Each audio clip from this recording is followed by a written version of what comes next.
What's up, Space Pirates? This is your captain, the ever-charming Dr. Disaster. And do you remember when a few weeks ago, Concord released their roadmap for the game, which was stretched out over the course of a full year, and I said that they were nuts because the player base would never last that long, and Firewalk Studios would lose millions and millions of dollars on maintaining servers that weren't being used? Well, it turns out that sometimes I might know what I'm talking about. I declare bankruptcy! I told you. Yep. I told you. What I didn't predict was that Concord would shut down their entire operations and offer everyone refunds 2 weeks after launch. Instead, I suggested they make the game free to play, but I suppose drastic actions were required because there was absolutely nobody playing this thing. But what's hilarious to me is the response from the media and those who work in the industry. This goon here, for example, refers to us as the most annoying people on the planet, and that is wonderful. It means that we're getting to them. Gamers rejected the ugly-ass woke character designs in Concord, and we are utterly victorious here. And the wokesters out there are doing everything they can to deflect from their failed games. I want you guys to like me, and you look at me like I'm a freak.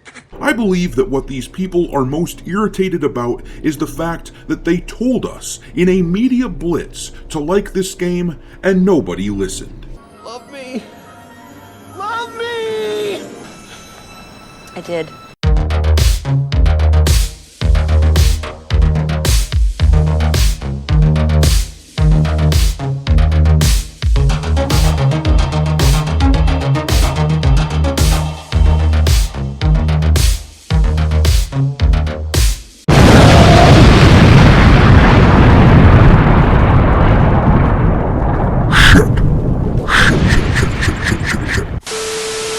Alright, me hearties, make sure you like this video and subscribe to the channel if you haven't already, and also, don't forget to follow me on Twitter, where I keep a list of games lousy with woke crap pinned to my account at all times for your reference. My handle on the platform is Dr. Disaster 1.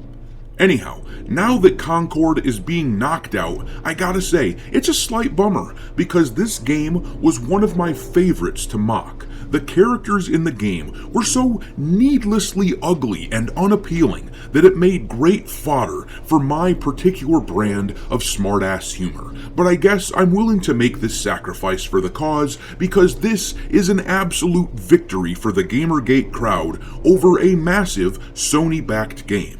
The other day, we were discussing the sales numbers for Concord and how analysts were clearly overestimating the number of people who bought the game, saying that it was around 25,000 between Steam and the PS5, and that would seem to be the case that they were overestimating. I mean, just think about how bad those sales numbers had to be if Sony and Firewalk are completely yanking the game after only 2 weeks. Just think about it. This is such a massive loss and such a horrible black eye that things had to be really bad if they're taking such drastic measures.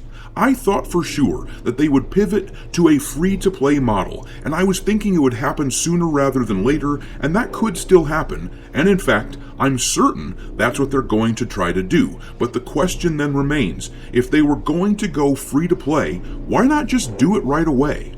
Why not simply refund the few loyal players they already have and try to build off of them by refunding those players and letting them continue to play? And I think there's a pretty simple reason for this. They are planning to do a massive overhaul of the character designs. It was always asinine to have a hero shooter with characters that are unappealing to the general public. They overestimated the size of the modern audience, or at least those who are willing to pay for such ugliness. My guess is that they will reskin these characters so they aren't gross-looking turds, and if they do that, and if the characters don't look like a feminist fantasy, but instead look normal and attractive, then that will be absolute confirmation and acknowledgement that we were correct. If we see reskins on these characters, then we have won. But let's look at the meltdown from all the corporate shills out there. Alyssa Mercanti tweeted, "If you're celebrating regular people losing their jobs, then you're a piece of shit who probably has gingivitis." Does someone need a hug? And then this jackass, Jason Schreier, said, "Every time a live service game with no hook or strong word of mouth fails to penetrate an oversaturated market, the most annoying people on the planet will be there to blame diversity." Oh, that's too bad. We're so sorry. And alright, let's break this down, because this dude is completely out of touch. As usual, these morons have to straw man our argument against games like this. They act like we dislike this game because there are female characters and non-white people in it. And yet somehow, gamers like us drove the game Stellar Blade, featuring an Asian female character, to the top of the sales charts this past spring. But if they didn't have the racist and sexist cards to play, then they'd have no play at all. But let's address the tweet directly here. This game did have a hook. Concord was basically wokeness, the game. They trotted out these characters as the selling point, and people utterly rejected it. The characters in a hero shooter are always the so-called hook. And as for word of mouth, let me say this. My Concord videos, my personal Concord videos, were pretty popular. People enjoyed talking about this game, at least on our side of the aisle where we are rejecting games like this. And the media blitz trying to sell this game on the other end of the spectrum, there were articles everywhere praising the game and calling it a strong shooter. So, if there was no word of mouth, then that is a clear indictment of the media and their effectiveness in steering gamers to play games made by these AAA studios. We, as gamers, just do not give a shit any longer about what they have to say in the games journalist class these days. How else do you explain, for example, the success of The First Descendant?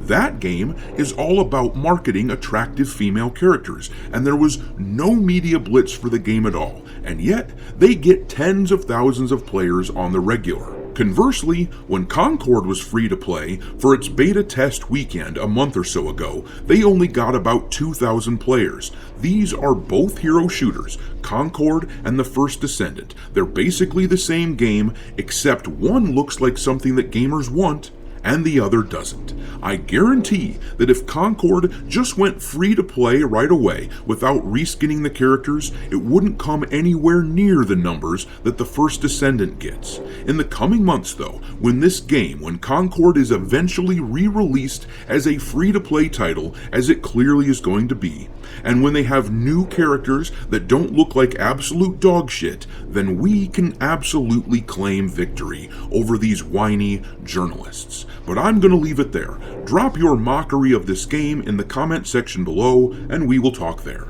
Thanks for watching, me hearties. If you haven't already, your captain is inviting you to subscribe to the channel and become a part of the crew. Life as a space pirate may not be glamorous, but there's always plenty of booty.